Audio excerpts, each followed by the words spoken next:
Hello students, welcome to 1 week national level online orientation course on the preparation of NET or SLET for PG students. I am Shubha Hiremat, Assistant Professor of English, GFGC and PG Center, Dharwad. In this session, we will discuss Victorian Age in English literature. Victorian Age began in 1830 and ended in 1890. In the year 1837, Queen Victoria ascended the throne of Great Britain and Ireland and succeeded William IV. She served for a period of 63 years, till her death in 1901, and it was one of the longest reigns in the history of England. The period was marked by many important social and historical changes that altered the nation in many ways. The population nearly doubled, the British Empire expanded, and technological and industrial progress helped Britain, the most powerful country in the world.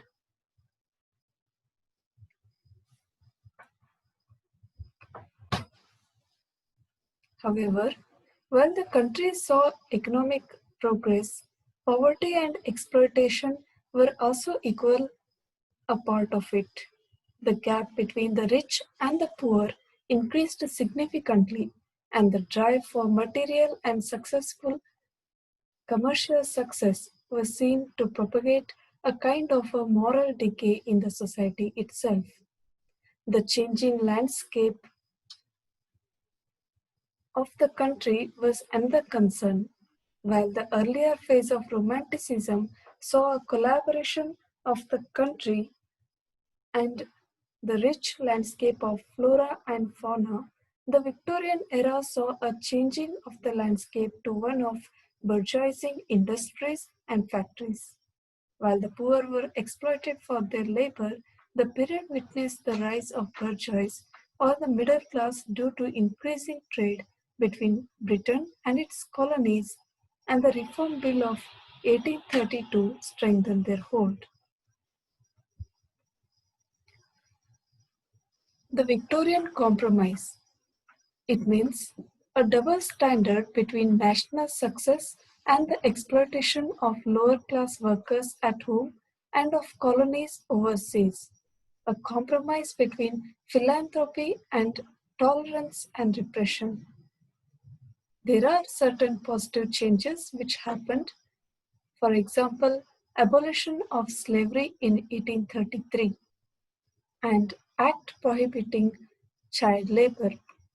The first Reform Bill in 1832 transformed English class structure and extended the right to vote to all male owning property.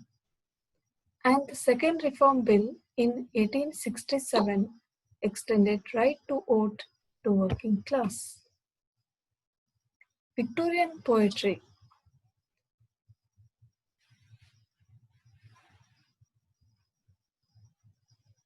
The literature of Victorian age could not completely outperform mainsprings of Romanticism.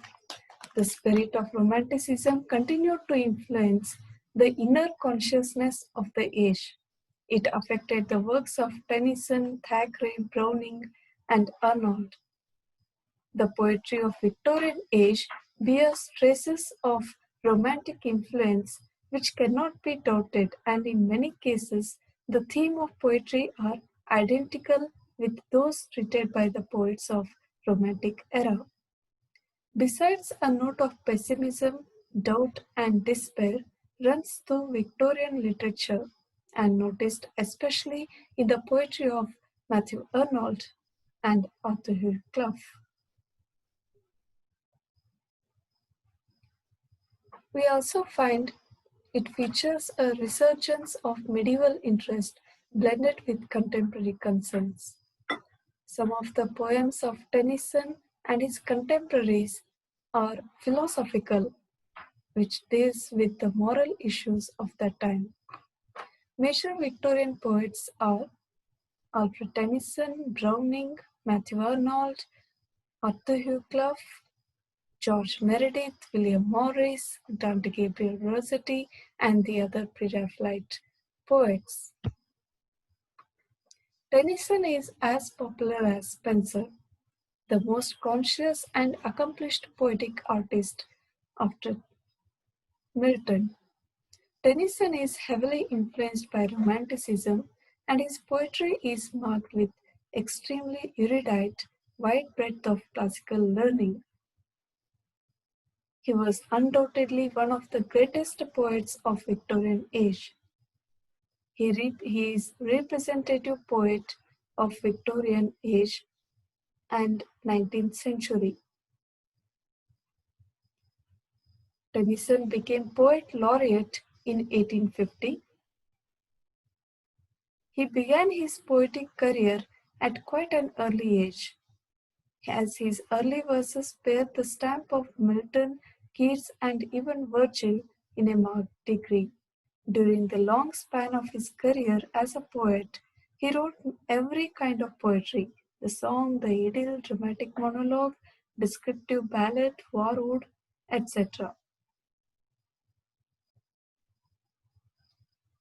The earliest collection of Tennyson's poems was published in 1827, Poems by Two Brothers. Later, he developed poems like The Lotus Eaters, The Lady of Shalott, Ulysses, etc. The Princess, a medley. It is the first long and elaborate poem on the subject of women's education and their claim to social and political equality with men. Tennyson, however, ridicules the very conception of women's equality with man and her aspiration for higher education. Later, Tennyson brought out famous elegy In Memoriam, written to mourn the death of Arthur Hallam, Tennyson's college friend and betrothed to her sister. It is his masterpiece and most representative of Victorian age, which consists of 131 lyrics. In 1855, he published Maud and Other Poems. Tennyson has written a number of lyrics like Idylls of the King, Maud Lady Arthur, Enoch Arden, Break, Break, Break, Crossing the Bar, etc.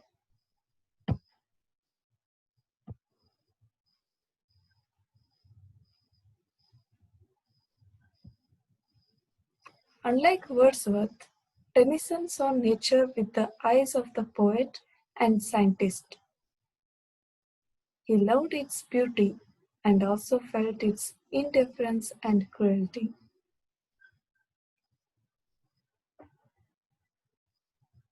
He was rather liberal in thinking, and all the Victorian feelings find expression in Tennyson's poems. But Tennyson lacks originality and depth as a thinker. Today he is valued not as a thinker but a consummate literary artist. Some of the best quotes of Tennyson are, "It's better to have loved and lost than never to have loved at all." In the poem Ulysses, we find the lines, "To strive, to seek, to find, and not to yield. Education comes, but wisdom lingers. The old order changed, yielding place to new." Robert Browning is also one of the most dominant Victorian poets after Tennyson, who is known for dramatic monologues. He was another important poet of Victorian era. Browning began his poetic career under the inspiring example of P.B. Shelley. His earliest work in poetry is Pauline. In 1840, Browning produced Sordello, representing the life of a little-known Italian poet.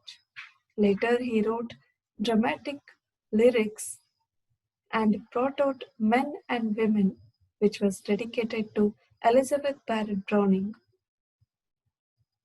The most characteristic of Browning's poetry is his profound interest in character.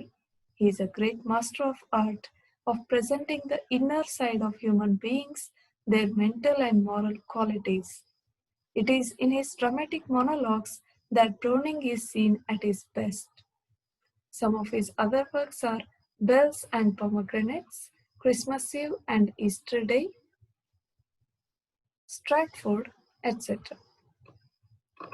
There are many obvious defects, but the greatness is beyond dispute. Browning is a great optimist. His poem My Last Touches, Andrea del Sarto, are very popular. It is his famous saying that God is in his heaven, all is right with the world.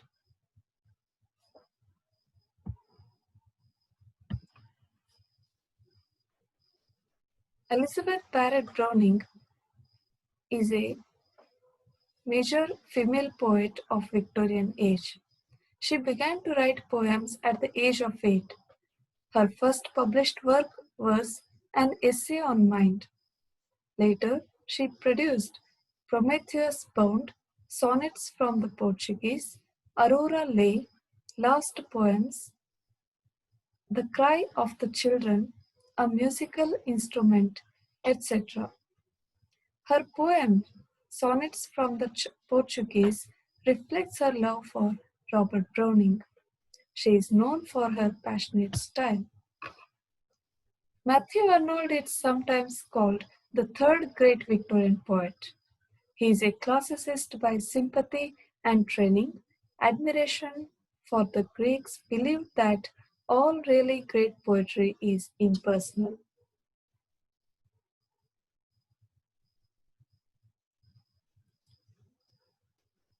A poet who is at heart a critic and whose poetry is a criticism of life under the conditions fixed for such criticism by the laws of poetic truth and poetic beauty. Matthew Arnold belonged to the group of reflective, thoughtful, and intellectual poets of the Victorian age. His poetical works are not very bulky.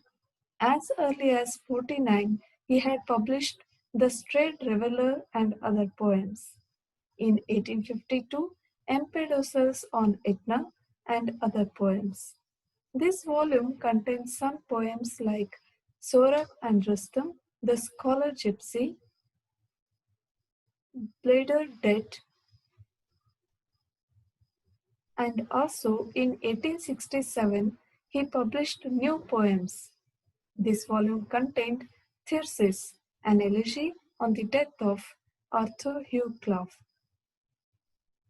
Dover Beach, A Southern Night, etc. The poems of Matthew Arnold can broadly be classified into narrative, dramatic, elegiac, and lyrical poems, besides a few sonnets which he wrote from time to time.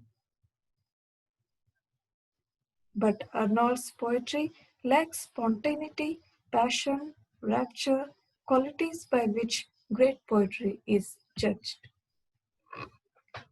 In the next session, we come across the PreRaphaelites. The PreRaphaelite Brotherhood was formed in the year 1848. It is a group of poets, painters, and critics influenced by the visual art or paintings. The PreRaphaelites popularized the notion art for art's sake. It was revolution against the ugliness of contemporary life, and they seek resort in imagination. Their works first appeared at the Royal Academy. The members of this group were Dante, Gabriel, Rosetti, Holman, Hunt, William Morris, A.C. Swinburn, Christina Rossetti, and many more. The Germ is a periodical published to promote their ideas. Dante Gabriel Rosetti, being the eldest of PreRaphaelite school of artists and poets, himself both painter and poet. His poetical works are small in bulk, consisting of two volumes, poems, and ballads and sonnets.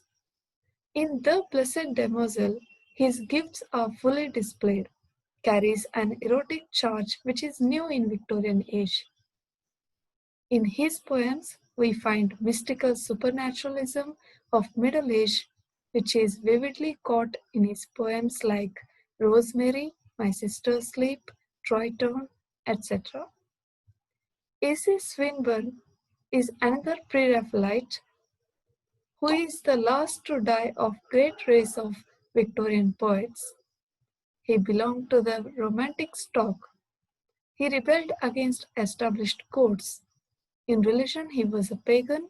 In politics, he wanted to see the overthrow of established governments. And in poetry, confirms the collapse of conventional Victorian poetic standards. The Garden of Prospering, poems and ballads are some of his important works, and he made poetry musical rather than pictorial, brought to it the gift of lyricism and melody.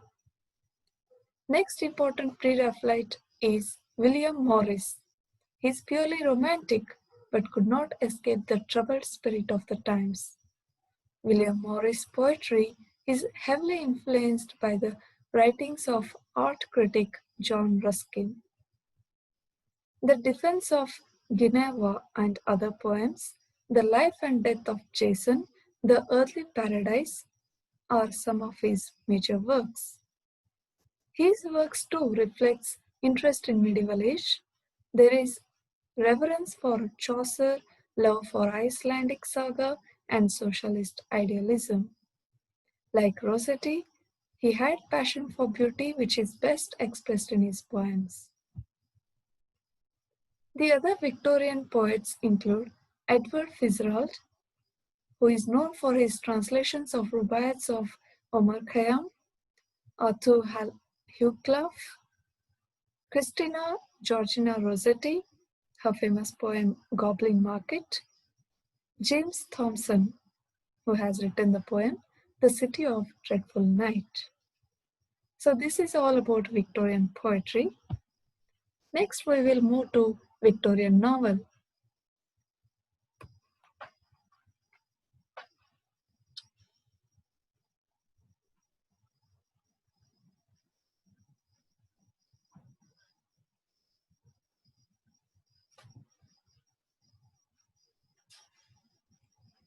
In some senses, Victorian period can be considered the golden age of the novel.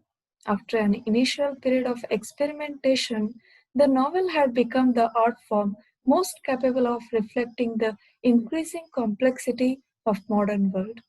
It was also the main source of entertainment for educated middle classes. Victorian novels are realistic. They represent large and comprehensive social world with a variety of classes. In 19th century, novelists frequently published their works in installments in literary magazines and periodicals. This form of publication created a certain type of expectation in readers who are awaited the following installment, anxious to find out what happened next in the story. Thus, the idea of linearity, a story with beginning, middle, and end, became important feature of 19th century novel. There is protagonist's search for fulfillment is emblematic of the human condition. Most of the novels were Bildungsroman, which is travel the life of protagonist from infancy to early adulthood. For the first time, women were major writers in Victorian age. The Brontes, Elizabeth Gaskell, George Eliot are some of the important female novelists we come across. Victorian novel was a principal form of entertainment. Charles Dickens is the most important novelist and the great writer of Victorian Age. He is probably most representative literary figure of the whole Victorian age. The course of his development as an artist closely mirrors the history of the period. He is the first truly urban novelist who is in many ways anticipates the theme and language of 20th century fiction. Most of his novels are set in London, and in them he captures the incredible vitality of life in the city, as well as the squalor and deprivation that many of its inhabitants were forced to endure. Dickens claimed to know London better than anyone else on earth, and would go on frequent walks around the city.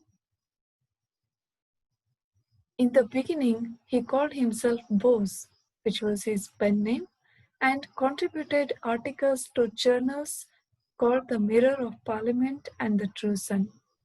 In 1836, he published Pickwick Papers, which gained him a sudden fame. In total, Charles Dickens published 15 novels, hundreds of short stories on non-fiction pieces, lectured and performed both in England and United States. He depicted the world of lower and lower middle classes most successful in his time. His novels have universal appeal and adapted into various other media, including films.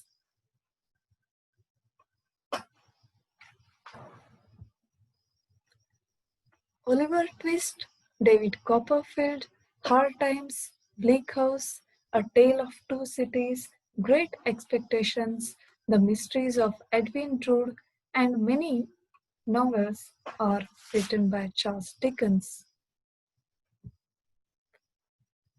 William Makepeace Thackeray, like Dickens, began his literary career as a journalist, writing humorous sketches and satirical pieces. His most important novel is Vanity Fair, having the subtitle A Novel Without Hero. He derived this phrase from Pilgrim's Progress, written by Bunyan in 17th century. This novel, Vanity Fair, concerns chiefly with the fortunes of Becky Sharp. Set during Napoleonic War, it tells the story of Becky Sharp, who, although she is poor orphan, manages to pass for a lady of high society. Throughout the novel, she is contrasted with Amelia Sedley, who is rich and spoiled, but who has none of Becky's wit or intelligence. The novel is highly critical of the shallowness of Victorian world, which is based on money and appearance. Later, his other famous work is The History of Henry Esmond. The Virginians is a sequel of The History of Henry Esmond.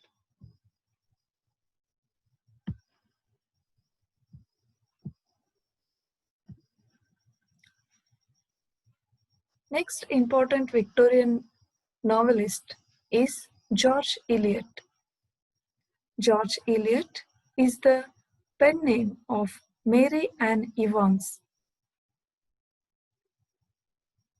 She called herself Silly Novels by Lady Novelist, the superficial romantic fiction that women were supposed to write. Like the Brontes, in order to be taken seriously, she adopted May's pseudonym. Her novels addressed many of the social problems of her day, such as unmarried mothers, marital problems, and social marginalization, and together form poetry of rural life which is as accurate and detailed as Dickens' visions of the city.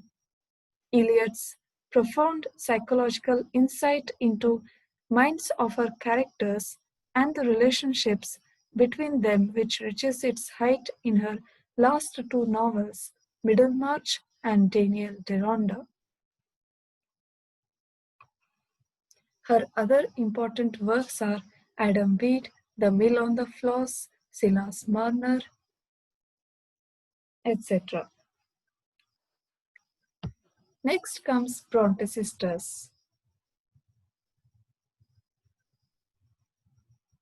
They are in particular, Charlotte and Emily rebelled against Jane Austen's world of order and restraint. Their novels, which borrowed considerably from Gothic tradition, were romantic in spirit and explored extremes of passion and violence in a way that the novel had not done before. Of the sisters, Charlotte is more Victorian in sensibility.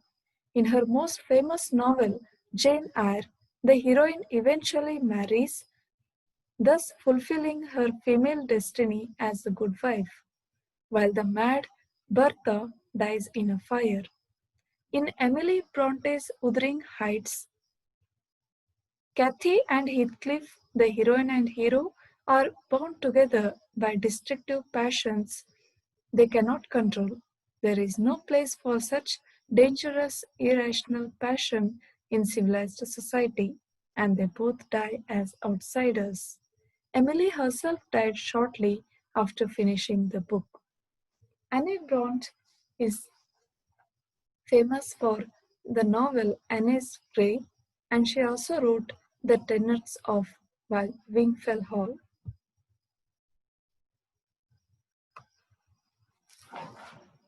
Thomas Hardy. Victorian novels can more or less be divided into two types, before and after Darwin. The novels after Darwin are representative of growing crisis in moral and religious values. Thomas Hardy's novels depict a pessimistic, essentially tragic view of the world. Many of Hardy's characters are outsiders who live according to the laws of their own natures, which are often in conflict with values of narrow-minded society. Some of his important novels are The Return of the Novel, Far from the Madding Crowd, The Mayor of Casterbridge, Tess the Overville, Jude the Obscure. After the novel Jude the Obscure, which was more condemned, he started writing poems. His novels are gloomy, tragical, and there is human callousness to fate. In Mayor of Casterbridge, he expressed his thought that happiness is but a mere episode in the general drama of pain. This is the famous saying of Thomas Hardy. Other important novelists were George Meredith, R.S. Stevenson, who has written two great works. One is Treasure Island, and another one is The Strange Case of Jekyll and Mr. Hyde. Wilkie Collins, Charles Reade, Arthur Conan Doyle for detective writings, and the creation of Sherlock Holmes. With this, we will conclude this session. Thank you.